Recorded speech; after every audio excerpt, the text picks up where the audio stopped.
Camada 8. Olá, querido ouvinte. Seja bem-vindo a mais um episódio do Camada 8 do NICBR, seu podcast sobre infraestrutura da internet, redes e tecnologia. Eu sou Antônio Marcos Moreiras. E eu sou o Lucas Jorge da Silva. E o tema do nosso programa de hoje é sobre redes IPv6 only. Esse é mais um episódio do quadro Roteamento de Ideias. Procure o Camada 8 na sua plataforma de podcast favorita e inscreva-se. Compartilhe esse episódio com o pessoal do trabalho, da faculdade e com seus amigos. Agora você também pode acompanhar o Camada 8 pelo YouTube e YouTube Music. Visite o nosso canal no YouTube, o NICBR Vídeos, navegue até a aba Podcasts e dê o play no episódio que deseja ouvir. E se você usa o Spotify, você pode ativar o sininho para ser avisado de novos episódios. O X-Fórum Fortaleza de 2024 no Ceará vai acontecer no dia 8 de agosto. Esperamos encontrar vocês lá. Anotem também a data da Semana da Infraestrutura da Internet no Brasil. Será de 9 a 13 de dezembro, em São Paulo. Daqui a alguns dias, teremos a live Intra-Rede sobre operação de redes resilientes. Ela será no dia 19 de junho de 2024, às 10 horas, horário de Brasília. Anote na sua agenda e se inscreva para acompanhar a transmissão ao vivo no nosso canal do YouTube ou no Facebook. E ainda dá tempo de você se inscrever na primeira turma do Backup presencial desse ano. A turma vai acontecer de 8 a 12 de julho de 2024 em Goiânia. As inscrições seguem abertas até 16 de junho. E o X-Fórum Regional, edição de Centro-Oeste, vai acontecer no dia 12 de julho. Não perca! O convidado de hoje será o Henry Alves de Godoy, da Unicamp. Então toca a vinheta e vamos para a entrevista. Roteamento de ideias. Henry, seja bem-vindo ao podcast Camada 8. A gente está muito feliz com você ter aceito o convite e estar participando aqui com a gente. E como é de costume aqui no nosso podcast, a gente quer pedir para você se apresentar. Quem é o Henry? Onde você trabalha hoje? O que você faz? Conta um pouquinho da sua trajetória de vida, da sua trajetória profissional para a gente. Obrigado, Moreiras. É um prazer estar aqui. Muito obrigado pelo convite. Me chamo Henry Godoy. Atualmente eu sou administrador de redes da Unicamp. A Unicamp é uma universidade, é uma cidade universitária bem grande. Então tem vários administradores de rede, então eu fico numa cidade lá de Limeira cuidando da Faculdade de Ciências Aplicadas. E também, como eu falo, também sou professor universitário na Faculdade de Tecnologia, na FATEC de Americana, onde eu me divirto com os alunos à noite lá, falando sobre vários assuntos, inclusive sobre IPv6 também. Então, o assunto nosso de hoje aqui é IPv6. A gente sabe que a transição do IPv4 para o IPv6 não é algo tão fácil. A gente está há muitos anos nisso daí. Para começar, literalmente, para começar, quem está começando agora a trabalhar com IPv6, qual que é o primeiro passo? Bom, o primeiro passo que foi como eu comecei também na Unicamp. Na verdade, antes da Unicamp eu já tive um contato com o IPv6 na época do projeto Sixbone BR. Bem antes do IPv6 chegar aqui no Brasil, ele era tunelado, né? Então, esse contato com o IPv6 eu só tinha na teoria. Depois, quando eu entrei na Unicamp, eu comecei a fazer algumas práticas em laboratório. Então, acho que o primeiro passo é fazer um laboratório, né? Um laboratório para você começar a testar as ferramentas, começar a perder, né, aquele medo inicial que pode ser que a gente tenha. Então, o laboratório ele é muito saudável, porque daí você vai conhecer realmente o funcionamento do protocolo.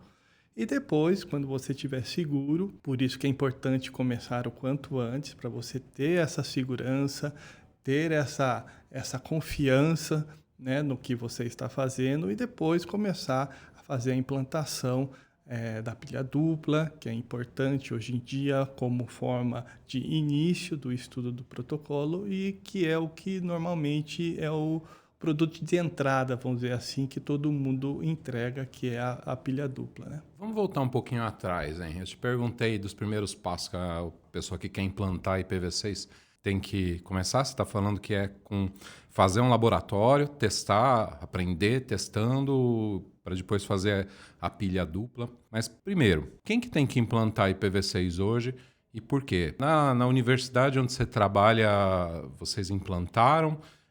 Você acha importante o pessoal de... Não tem IPv4 sobrando lá na universidade? Não, você não tem um bloco barra 18, barra 16, nossa. 16. Não, vamos cortar essa parte, o pessoal dos provedores vai ficar bravo com vocês. Vão querer ir lá na porta vão querer ir lá e me sequestrar. Sequestrar você e os blocos juntos. Né?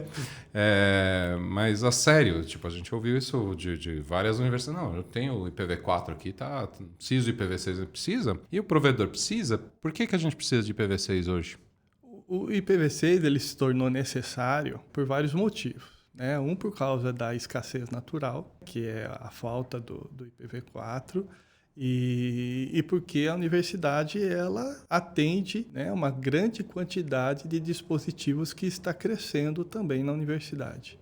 Então, são sensores, dispositivos IoT, então, mesmo tendo um barra 16, invejável, aí, né, mas não é suficiente. Né? Tem um negócio que chama NAT, você já ouviram falar? O NAT é complicado, né? complicado. Eu falei que o NAT daria um outro episódio só de NAT. Não, por né? favor. Então... O último podcast que eu assisti com você foi com outro colega lá no YouTube. Começou às 8 da noite, eu falei, eu vou entrar para falar um oi. Era 10 da noite.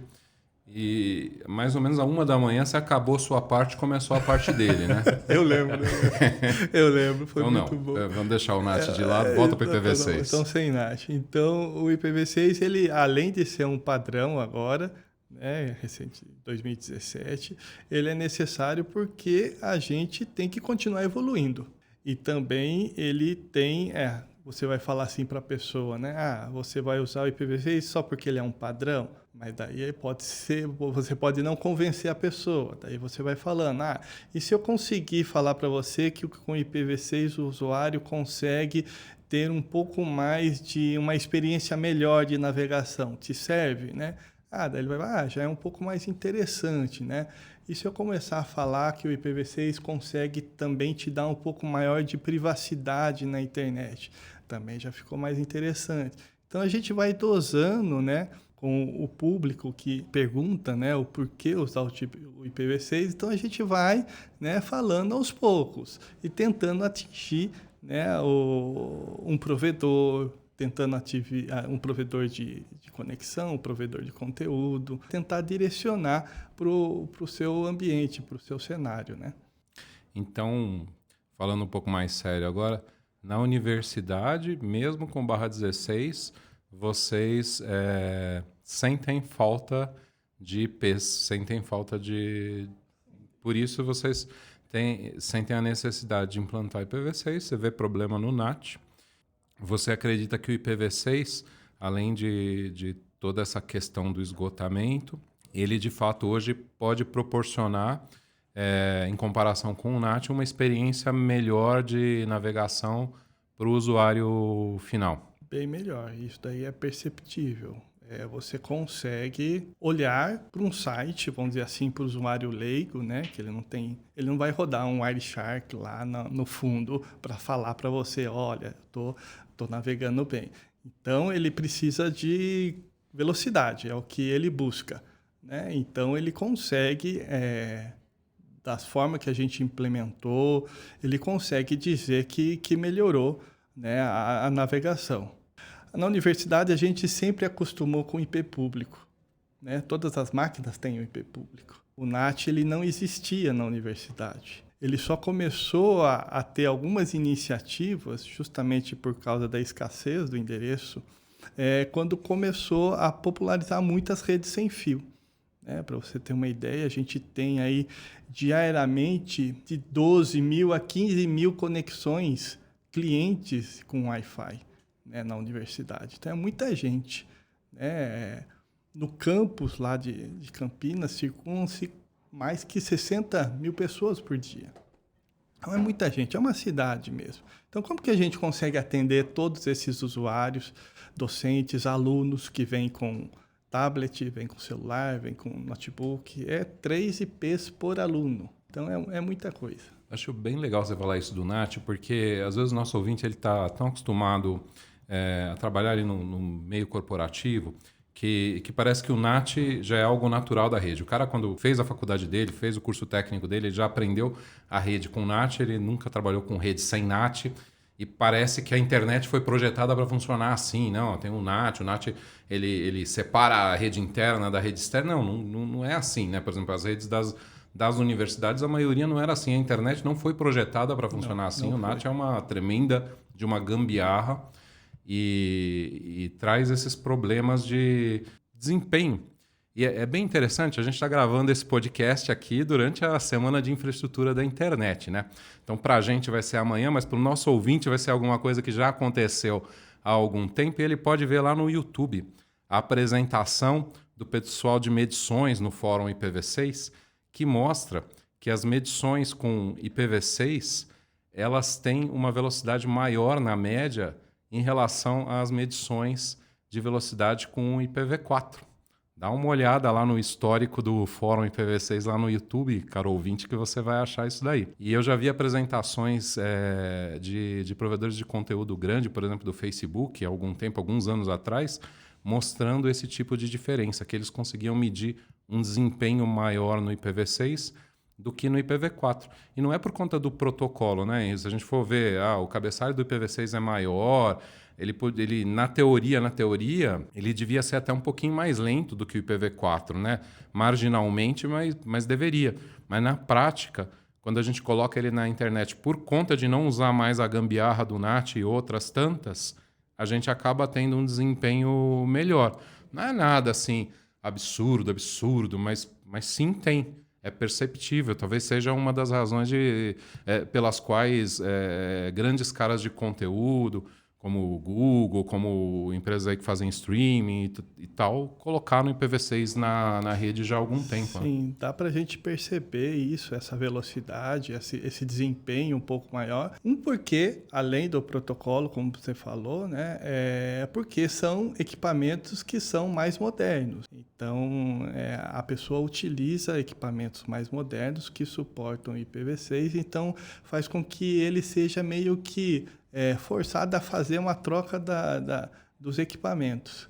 Então, a gente também percebe que os caminhos, quando eu estou usando pilha dupla, então eu tenho, se a gente usar um trace route, a gente percebe claramente que para atingir um destino com IPv4, eu tenho às vezes 12, 14 pulos, hops, e com IPv6 a gente tem 6, 5. Então, isso também a gente consegue perceber e essa vantagem aí. Então, não só os equipamentos novos, como então talvez quase que uma configuração nova de rede feita também em cima desses equipamentos e talvez uma configuração um pouco mais bem feita, né? Quando você vai pegar o seu chefe, tem que falar, tem que usar IPv6. Então, uma forma de você convencer ele é mostrar esses ganhos, né? Porque a gente, às vezes, conversa com alguns provedores, aí eles falam, mas eu tenho, os IPv4 que eu tenho fornecem os endereços que eu preciso. Então, escassez de endereço para mim não é um problema. Mas aí vem essa questão da performance, né? É então, uma questão da performance. É uma forma de você conseguir convencer ele a adotar o IPv6. Né? E também a parte de segurança, que é importante, que hoje, com tantos incidentes de cibersegurança, o IPv6 ele ajuda a identificação, né, da pessoa. Sim, porque se você está atrás de um NAT e atrás de outro NAT, você não consegue ver a origem ali, né? Eu já vi gente até comentar que muitos cybercriminosos preferem estar atrás do NAT, porque dificulta, né, uma ação, né, de busca do indivíduo. E o IPv6, como eu tenho já aquele modelo de camada fim a fim, eu consigo saber, né, realmente quem estava conectando sem passar por vários registros de auditoria que também eu tenho. O provedor ele tem esse custo, né, de ficar armazenando logs de tradução, gerenciando toda essa base, né, por causa de uma intimação policial que ele precisa indicar quem são os suspeitos. Então, O IPv6 ele é amigo da parte da segurança. Eu consigo identificar melhor o indivíduo que está fazendo algum crime eletrônico, alguma coisa. Você disse que o jeito de começar é fazendo um laboratório e depois implantando a pilha dupla. Explica para o nosso ouvinte aí, numa linguagem mais simples, o que é essa tal de pilha dupla. Eu não posso desligar, não estou trocando IPv4 por IPv6, posso desligar o IPv4, colocar o IPv6, se sim, porque sim, se não, porque não.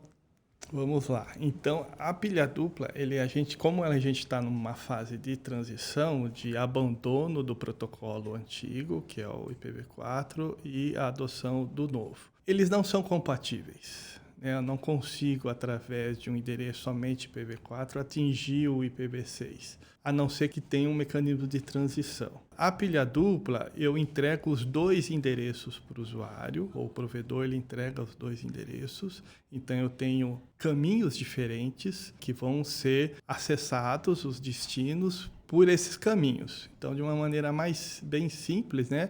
Eu tenho dois caminhos a seguir na internet. Um via IPv4 e um via IPv6. Qual eu vou seguir depende muito do meu conteúdo, do que eu quero atingir. Então, se eu tenho um provedor de conteúdo que já está com conteúdo IPv6, todo o sistema operacional, todo o nosso celular, todos já estão treinados a escolher o IPv6 como o caminho padrão. Então, se eu tenho conteúdo IPv6, eu vou sair pela rota IPv6. Aqueles que ainda estão com IPv4, eu vou sair por IPv4. Então, por isso que há esses dois caminhos a serem escolhidos e, de uma maneira mais prática, o sistema operacional ele decide também qual é o melhor. Se eu tenho o IPv6 que tem um caminho mais rápido, vamos dizer assim, então ele vai escolher ele. Acho que vale até a pena a gente explicar para o nosso ouvinte um pouquinho mais de detalhes como que funciona isso, né? Por exemplo, me corrija se eu estiver errado aqui, ou complemente, por favor, Henry. O nosso ouvinte tem lá em casa a internet, ele está numa operadora, num provedor que tem IPv4 e IPv6. Então ele vai pegar lá o smartphone dele, o computador dele e vai digitar www.nic.br. Esse computador vai buscar lá no DNS qual é o IP correspondente e vai receber um IPv4 e um IPv6. Nisso, o navegador internet ele vai tentar, ao mesmo tempo, abrir uma conexão usando IPv4, o outro IPv6, só que esse ao mesmo tempo não é exatamente ao mesmo tempo. O IPv6 tem alguns milissegundos de vantagem, uma diferença quase imperceptível, mas na hora que ele fechou a primeira conexão, a outra é descartada. Então ele fecha a conexão IPv6 e IPv4 é descartado. Se tiver algum problema com o IPv6, ele fecha a conexão IPv4 e o usuário nem percebe, fica feliz e entra no site do NICBR de qualquer jeito para acessar lá nossos cursos, nossos conteúdos e tudo mais. Certo? Além disso, uma coisa que seria importante também frisar é que não basta só o provedor entregar por entregar a pilha dupla. Ele precisa monitorar também esses dois tráfegos, porque se o provedor ele só faz a entrega para cumprir o seu contrato ou para satisfazer o usuário que pediu IPv6, ele está entregando, mas o provedor ou quem seja que esteja fornecendo não faz o monitoramento desses tráfegos, eu posso estar fazendo com que o IPv6 ele está sendo entregue para o usuário. Porém, a maioria das conexões estão saindo por IPv4 ainda, porque o IPv6 que o provedor entregou está com uma qualidade muito ruim. Então, ele faz esse teste que você falou e ele pode concluir que eu vou sair por IPv4.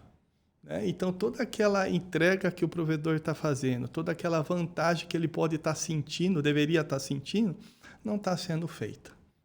Então, é uma falsa conexão, uma falsa sensação de conectividade com o IPv6. Então, o monitoramento ele é importante, além da entrega, acompanhar como que está a saúde do roteamento em IPv4 e IPv6 também, que é entregue para o usuário. Henry, é bem legal isso da pilha dupla, né? Porque eu tenho os dois protocolos ali rodando, mas tem alguma desvantagem de eu usar isso? Ou eu posso ficar usando isso para sempre, assim? Eu já tenho os dois, então já tô bem. A desvantagem é que você pode escolher em desligar, né? Não, mas por exemplo, você mesmo estava falando agora, preciso monitorar o IPv6. Isso, Já essa- tinha que monitorar o IPv4 Agora eu coloquei mais antes. uma coisa, né? Agora eu Agora tem que monitorar o IPv6 também. Tem mais alguma outra dificuldade que você enxerga aí de estar trabalhando com os dois ao mesmo tempo? Tem. Por isso que a gente tem que caminhar para um mundo com um único protocolo só. Esse é o objetivo. Esse é o objetivo. A gente vai né? chegar... Vai chegar lá. Qual vai ser esse protocolo? Qual será? Não sei. IPv6 ou IPv10, né? Porque tem pessoal falando do IPv10 já também, é? né? Que é o 4 mais 6, que dá o 10, né? O IPv10.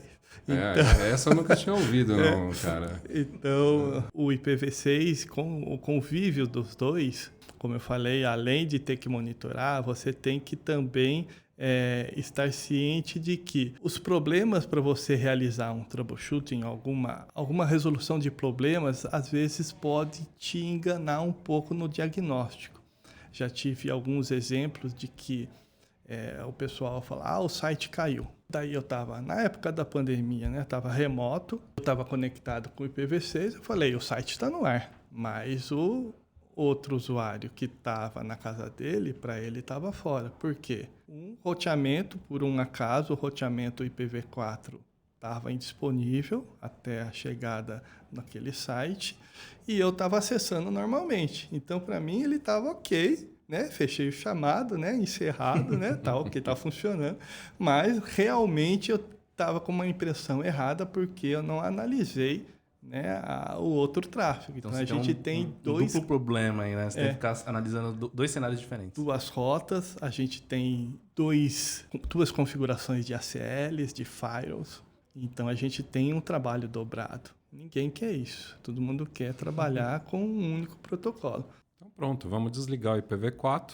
Por que a gente não pode? Vamos lá, chega, desliga o IPv4. O que vai dar de problema? Olha, a gente pode. Pode? Pode.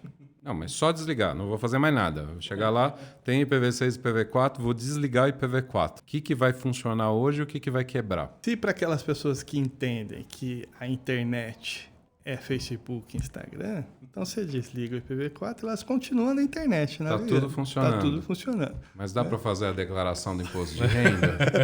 Aí já não... Dá para acessar o meu banco? A gente já não dá consegue, para acessar né? o banco? Bancos e governos ainda é um grave problema, então a gente não vai conseguir. Mas hoje a gente está mais confortável nesse momento de desligamento. Vamos falar até uns 5, 8 anos atrás, a gente não tinha saída. E hoje a gente tem. A gente tem os mecanismos de transição que a gente consegue gradualmente ir reduzindo a quantidade de IPv4 da nossa rede. O nosso objetivo é fazer o desligamento, mas com os mecanismos de transição, e ele serve para isso, nesse momento de transição, para que a gente vá aos poucos desligando ou desabilitando o IPv4 da nossa rede. Né? E os mecanismos estão aí, dá para ser utilizado. Então, hoje, eu tenho uma segurança e uma certeza de que a gente está caminhando para um mundo, né, onde a gente vai ter menos IPv4 e mais IPv6. A gente já atingiu, né, aquela média de 50%. Né? Vamos dar nomes aos bois, então. Então, o provedor coloca hoje IPv6, mantém lá o IPv4, pilha dupla. Tem IPv4 e IPv6, entrega IPv4 e IPv6 para todos os usuários. Esses usuários, muitos deles acessam os serviços da Meta, WhatsApp, Instagram, Facebook, tá tudo com IPv6 bonitinho ali e tem muito vídeo, né? Tem muito vídeo no Instagram e tal, muito tráfego. Acessam lá o YouTube, Google, muito tráfego, muito vídeo. Netflix, muito tráfego, muito vídeo. Todos esses serviços que eu citei são serviços que operam em IPv6. Então, se o provedor entregou IPv6 para o usuário, a tendência do tráfego e de uma grande parte do tráfego, até por conta desses serviços, migra para o IPv6. O tráfego passa a ir para o IPv6 e sobra um pouco de tráfego ainda no IPv4 e um tráfego às vezes mais baixo, mas super importante, por exemplo, dos sites de governo, que ainda não tem, de alguns e-commerces, de bancos e algumas outras coisas que são muito relevantes, muito importantes, mas tem o tráfego baixo. E isso está trafegando lá pelo NAT IPv4. Você está me dizendo que existem técnicas de transição e que, eventualmente, em algum momento, pode valer a pena eu tirar esse IPv4, deixar de usar a pilha dupla como técnica de transição, eu desligo esse IPv4, deixo de entregar IPv4 para o cliente lá, para o usuário final, e passo a usar uma outra técnica de transição para ele ainda conseguir acessar esses sites IPv4. Então ele só vai enxergar IPv6 lá no computador dele, mas por meio de uma técnica especial lá de conversão, ele acessa o site ou o serviço que só tem IPv4 ainda. Quais seriam essas técnicas? Que mágica é essa? Para atender o usuário final, a gente tem duas técnicas, né? Uma mais comum, que é o NAT64, NAT64, que é justamente isso que você falou. O usuário tem somente o endereço IPv6 no seu computador ou na sua rede, né? Ele só vê um protocolo, ele tem uma rota apenas, né? Ele tem um firewall que só trata IPv6, então ele trabalha com um único protocolo. Quando o destino é IPv6, está ok, tudo certinho. E quando tem que fazer algum tipo de acesso a um banco ou a um governo, ele vai por essa tradução. Então, essa é a primeira técnica. Porém, a gente tem os legados. Os legados não contemplam essa técnica de NAT64, porque os legados não vão pegar o endereço IPv6. E, para isso, a gente tem uma outra técnica que surgiu posterior ao NAT64, que é o 464XLAT. Né?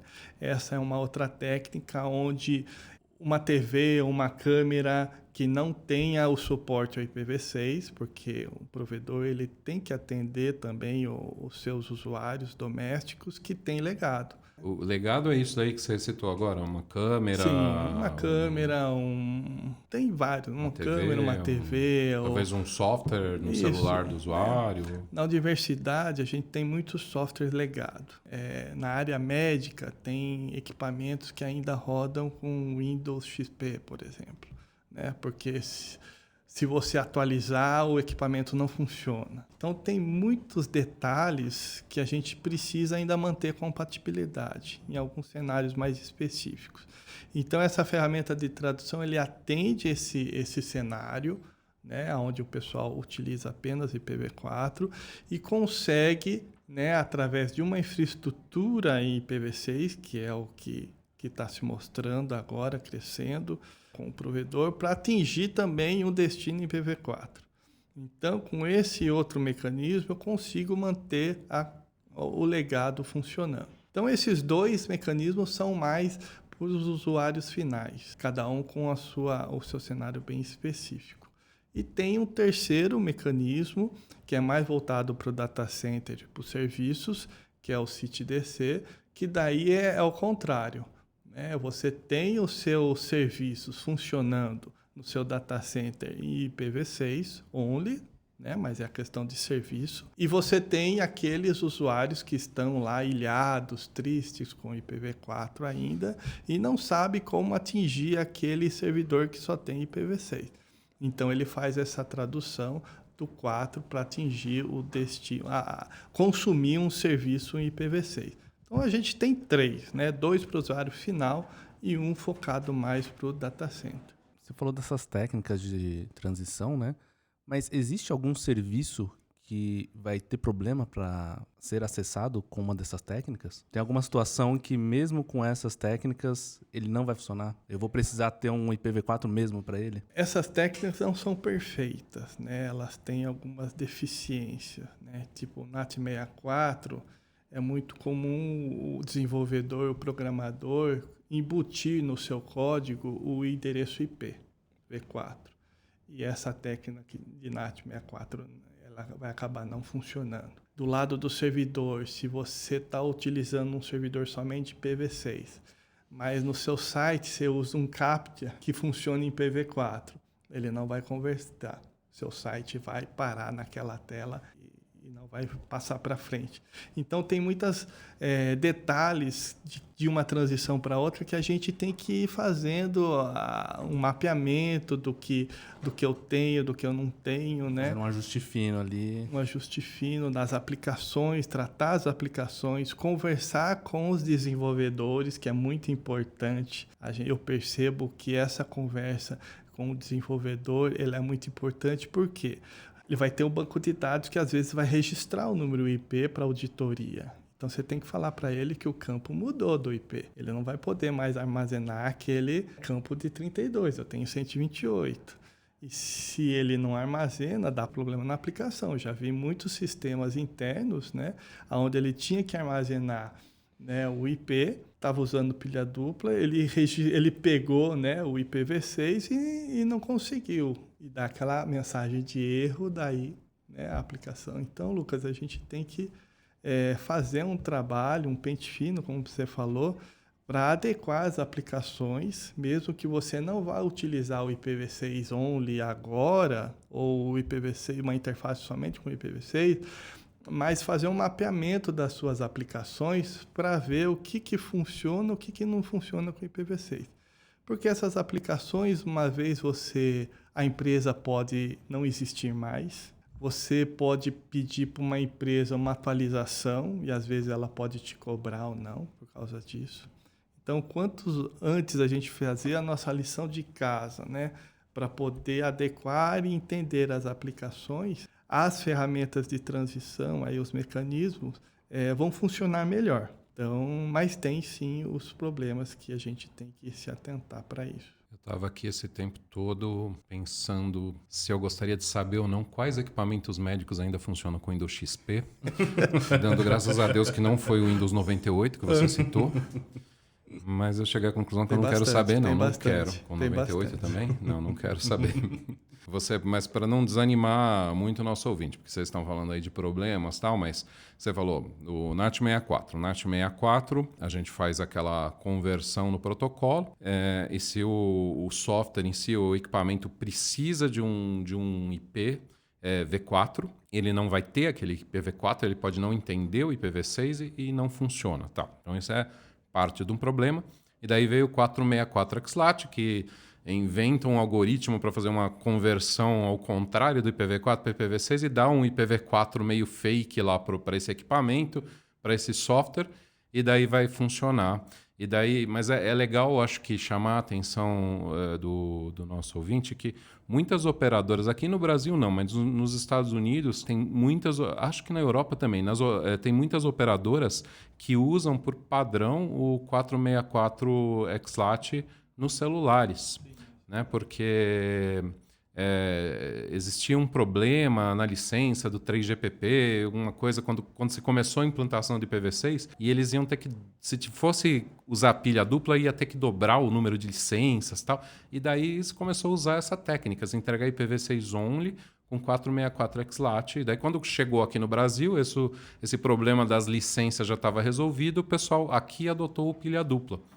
Mas lá fora se usa muito 464XLAT, e funciona bem, pelo menos em se tratando de aplicações que rodam nos smartphones, para o usuário é completamente transparente. Tem o caso da Índia, né? O provedor da Índia que usa o 464XLAT na telefonia móvel, no celular. Nos Estados Unidos a gente tem a T-Mobile também, que é uma outra empresa. Então essas já usam. Né? Já usam há alguns anos e usam com sucesso. Para o usuário final é completamente transparente. Há muito tempo O que a gente não tem ainda, pelo menos não é do meu conhecimento, talvez você conheça algum provedor de internet fixa usando 464XLAT, justamente, sei lá, para entregar um IP para uma TV legada, para uma lâmpada legada, para alguma coisa assim, não sei. Você conhece alguma coisa desse Brasil, gênero? Aqui ainda a CPS não tem esse suporte. Não tem, não. E globalmente, você já ouviu falar de algum provedor fixo, de internet fixa?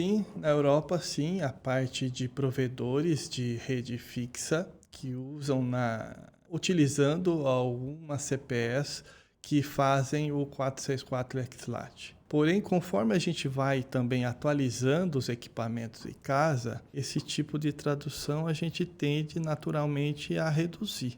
Então, a gente tem ainda provedores atendendo 464 XLAT, mas eu percebo um movimento muito grande que essas ferramentas vão começar a desaparecer também com o tempo.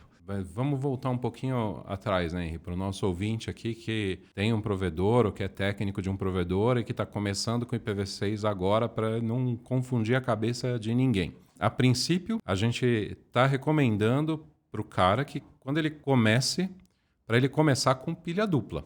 Deixa o IPv4 quieto lá do jeito que está e coloca o IPv6 em paralelo. Hoje até seria possível desligar o IPv4 no sentido de não entregar IPv4 para o usuário final e usar alguma técnica de transição como o NAT64 ou 464 XLAT, que são bastante parecidas, mas não é isso que a gente está recomendando agora. A gente está falando, começa com pilha dupla, mas o próximo passo, antes de desligar completamente o IPv4 da internet, vai ser provavelmente esse, de desligar o IPv4 do usuário, mas ainda dar um jeito daquele usuário conseguir acessar coisas IPv4 usando uma dessas duas técnicas, ou um conjunto, uma combinação dessas duas técnicas.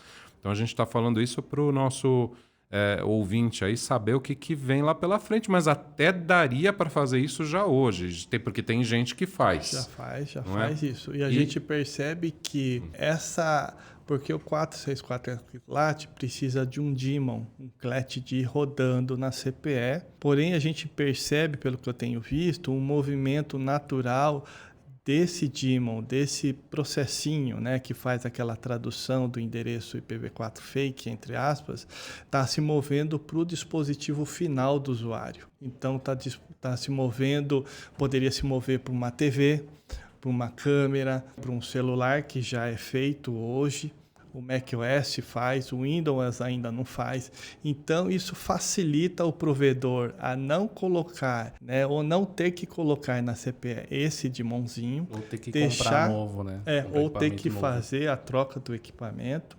Deixar que o equipamento do usuário comece a fornecer e o provedor só faz o outro lado quando precisar, que é o PLAT, né, o outro dispositivo, que na verdade é um NAT64, que ele já faz, né, então facilita para o provedor também não ter que mexer no seu parque de CPEs, que a gente sabe que é sempre muito traumático, né, fazer uma atualização, trocar equipamentos, daí gera custo e tudo mais. Então eu percebo um movimento natural. A gente está comentando, né, de fazer todo esse processo de tradução, acabamos de falar, né, que dependendo da situação, você vai ter que trocar o equipamento para conseguir fazer isso. Mas existe uma forma de eu fazer isso apenas com softwares livres, por exemplo, sem precisar gastar ou comprar um equipamento de um vendor específico?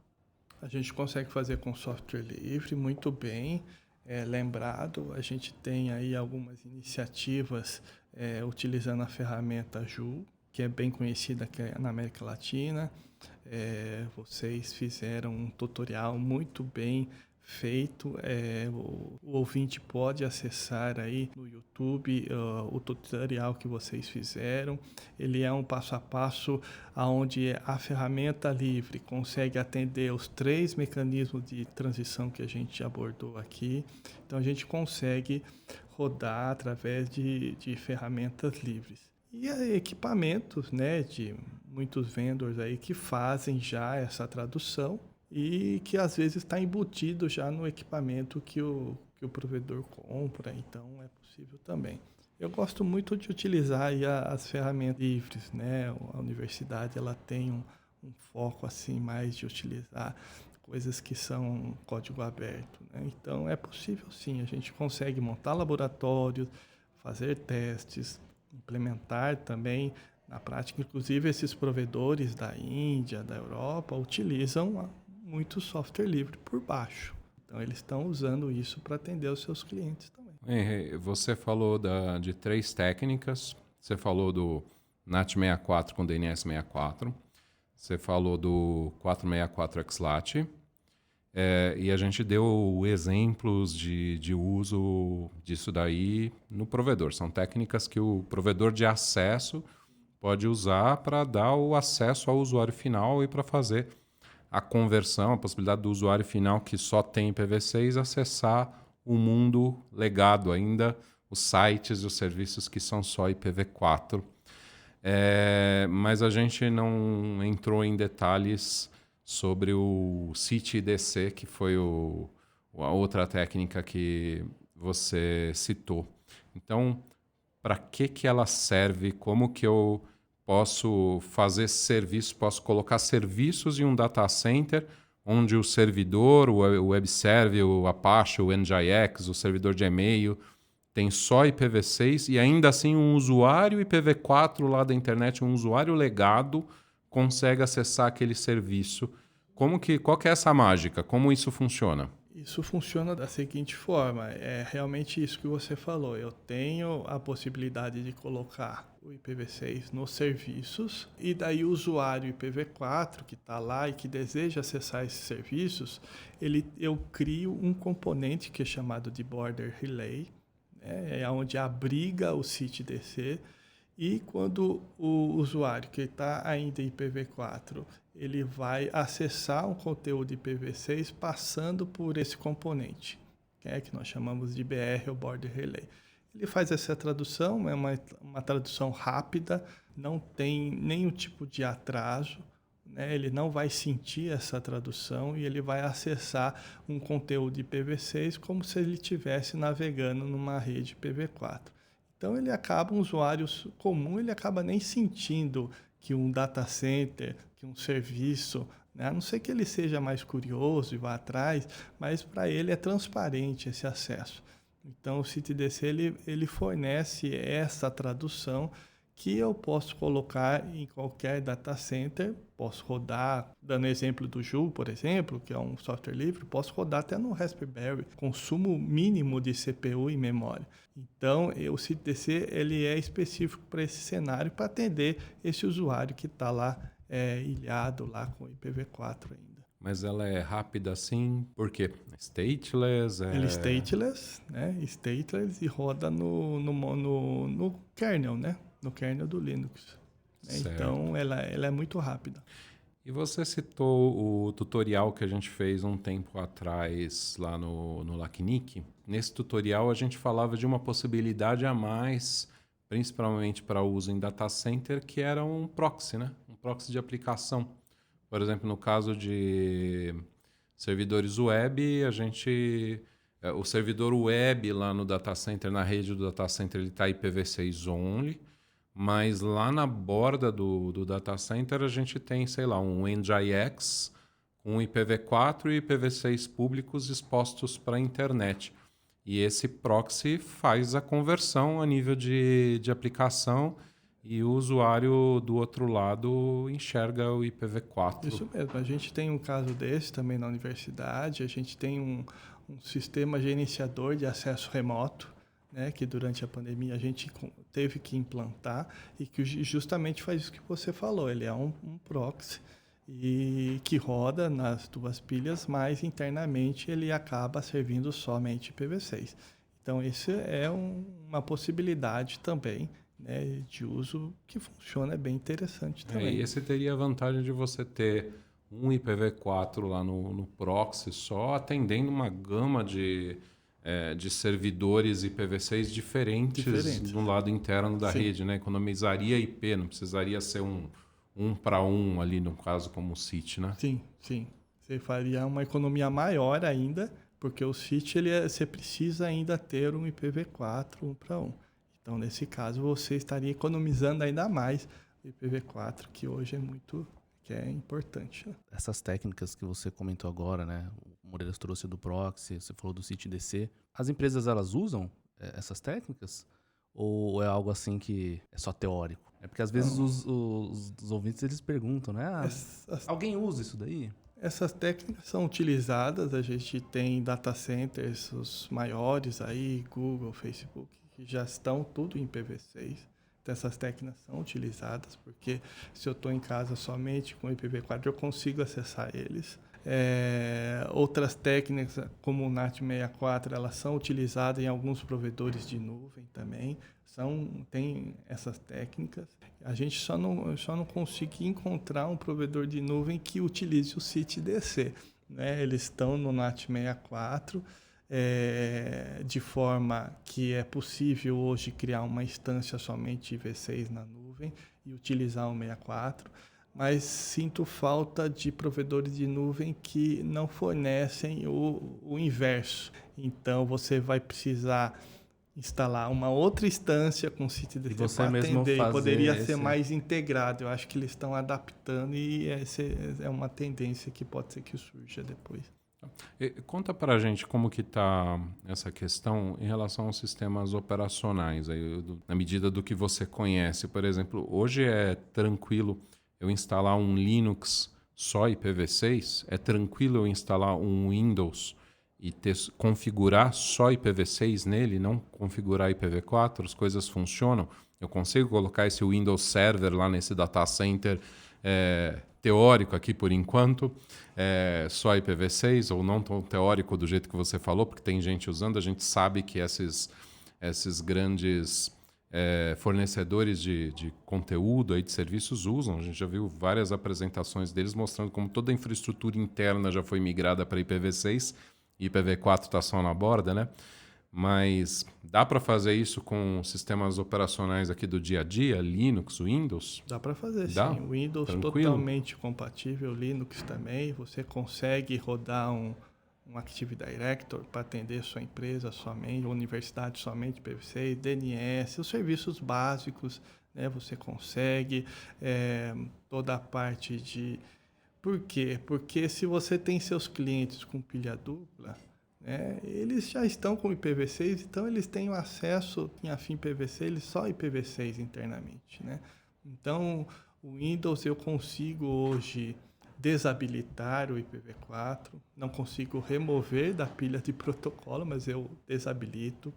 O Linux também eu desabilito IPv4, e eu consigo fazer com que ambos os sistemas operacionais são totalmente compatíveis através do uso somente com IPv6, atualizações, Windows Update, qualquer tipo de atualização com Yum, apt-get, eu consigo fazer atualizações somente em IPv6. É como eu falei, somente em alguns casos mais específicos, tipo, eu peguei muito esse gerenciador de conteúdo, CMS, que ainda não faz atualização com IPv6. Então, daí você tem que fazer... Tem duas opções.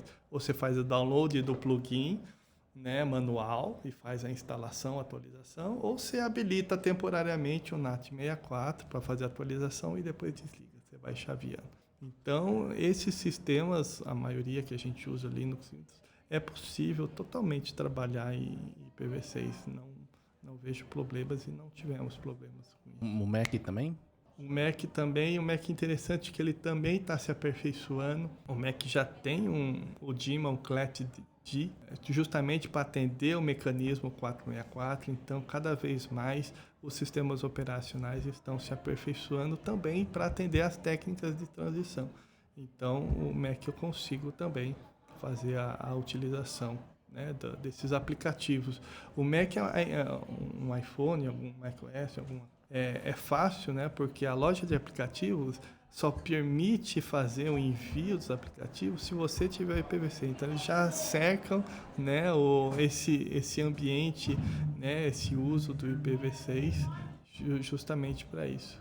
Tirando esses softwares, vamos dizer, softwares administrativos, um ERP, um CRM que a empresa tenha, pensando mais na infraestrutura de rede e segurança de rede em si. Sei lá, firewalls, softwares de segurança em geral, roteadores, switches e outros equipamentos usados no mundo corporativo.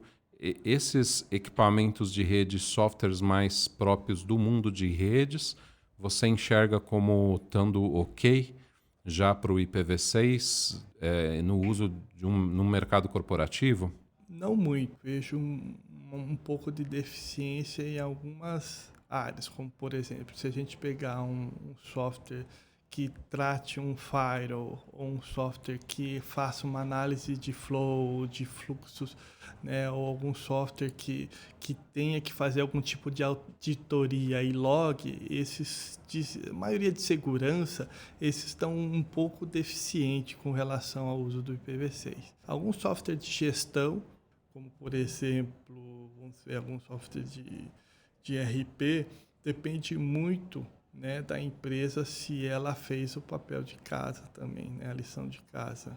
Então, os que eu tenho visto, a maioria tem feito a ligação com IPv4 e IPv6, né, para uso em pilha dupla, mas tem muito software que ainda precisa passar por atualização. E aí, às vezes, a empresa compra esse software e não vem com o IPv6. Por isso que a compra, o direcionamento, né, para essas empresas fazerem um teste, um laboratório, um demo, para ver se realmente esse software está funcionando em IPv6, pode lhe causar, a não fazer esses testes, pode lhe causar muita dor de cabeça no futuro, porque daí ela vai precisar contratar uma atualização, uma versão mais nova que pode não ter.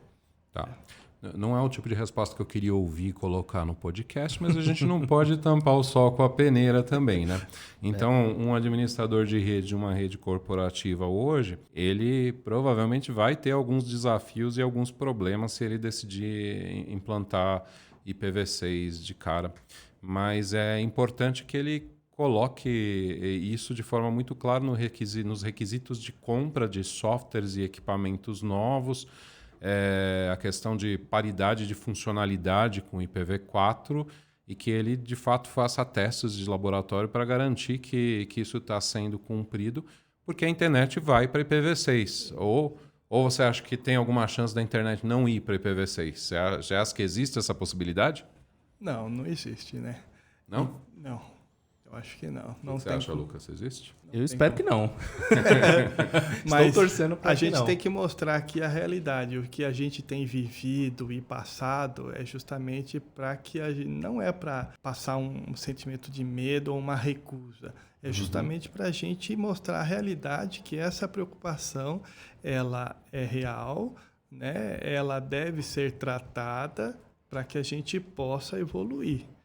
Então, quanto a gente puder compartilhar o que a gente tem vivido, né, com relação a essas ferramentas, porque a gente sabe que a parte de provimento, acho que a gente até resolveu aqui. Os provedores estão fazendo, né, a sua entrega de pilha dupla. Mas e o conteúdo? O conteúdo ainda é muito baixo, né, em IPv6. Então, isso daí é preocupante para que a gente possa evoluir. Talvez não baixo em volume, né? Porque a gente está falou anteriormente lá no episódio que a maior parte do pessoal que faz streaming de vídeos, que consome muita banda, já tem IPv6, mas se a gente for ver provedores de conteúdos e serviços, sites no geral aí na internet, numericamente, quantitativamente, bem colocado, ainda é muito maior o número dos que só tem IPv4. Né? Outra coisa também que é importante, isso aconteceu comigo na semana passada, é quando você compra um equipamento e ele vem com o IPv6 desativado. E aí você configura ele, o IPv4 funciona muito bem, só que o IPv6 não funciona. Então, às vezes, não é nem que ele não tem IPv6, é que o fabricante trouxe ele desativado. Ele não vem habilitado por padrão. Exato. Deveria ser o contrário. Deveria ser não é mais contrário. opcional. Você tem que estar com o IPv6 já vir habilitado com padrão. Eu comprei esses dias que o fabricante falou para eu instalar um software no celular para configurar o equipamento de rede. No software no celular não tinha configuração IPv6. Aí eu fui lá, software web. Vou lá, configuração de rede, só tem IPv4. Aí tinha que ir na configuração avançada. Aí na configuração avançada tinha a aba, você tem certeza do que você está fazendo? Isso aqui é super ultra... Não, estou brincando, já estou exagerando aqui. Mas warning dentro lá, da né? configuração avançada Piscando. tinha lá o IPv6. Aí você habilitava e tudo funcionava redondinho, uma implantação perfeita, muito bem feita, só que estava lá escondida, completamente escondida. Se ele fosse uma questão meramente técnica, vamos dizer assim, a gente estava conversando sobre isso, acho que a gente conseguiria uma evolução um pouco mais rápida.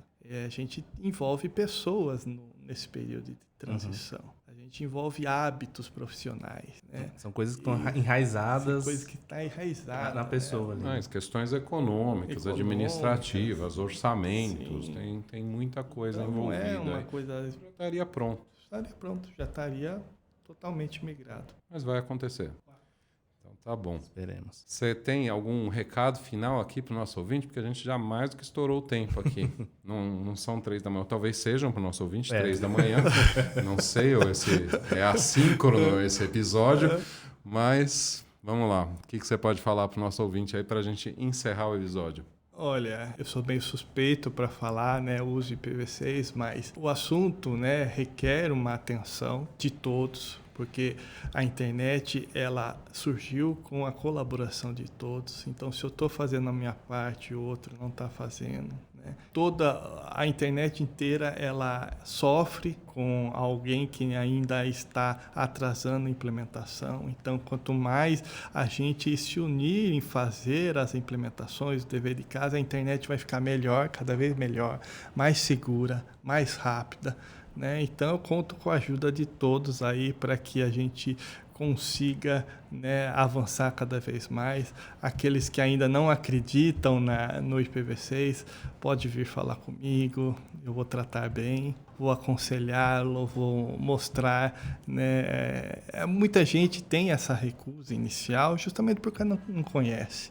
Acho que o que é novo, o ser humano, ele tem essa recusa, esse medo inicial do que é novo. Então, venha falar com a gente, com o pessoal aí do NIC, participe, né, dos treinamentos, dos cursos, né, o pessoal, eu uso muito nas minhas aulas o material do NIC, peço trabalhos, né, em cima dos cursos.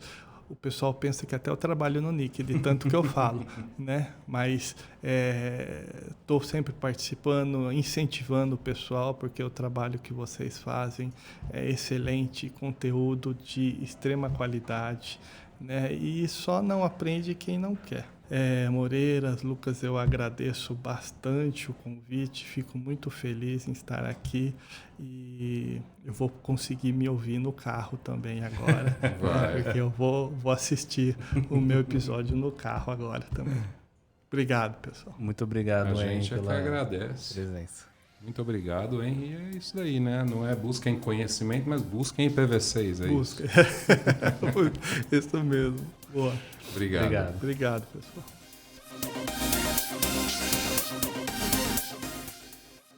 Agora vamos para os últimos avisos. Para ficar por dentro da nossa agenda completa de cursos e eventos, acesse ceptro.br/cursos-eventos. Sugestões de temas, dúvidas, elogios e críticas construtivas, mande um e-mail para cursosceptro@nic.br. E se você usa o Spotify, você também pode mandar a sua dúvida diretamente na caixa de perguntas, logo abaixo da descrição do episódio lá no Spotify. Inscreva-se na sua plataforma de áudio preferida e lembre-se de ativar as notificações.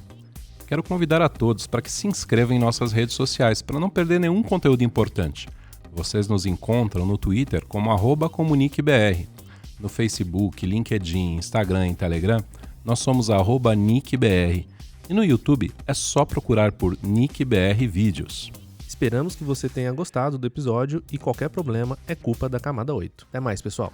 Até mais, e lembre-se que essa é mais uma das iniciativas proporcionadas pelo registro de domínios.br, registroseu.br.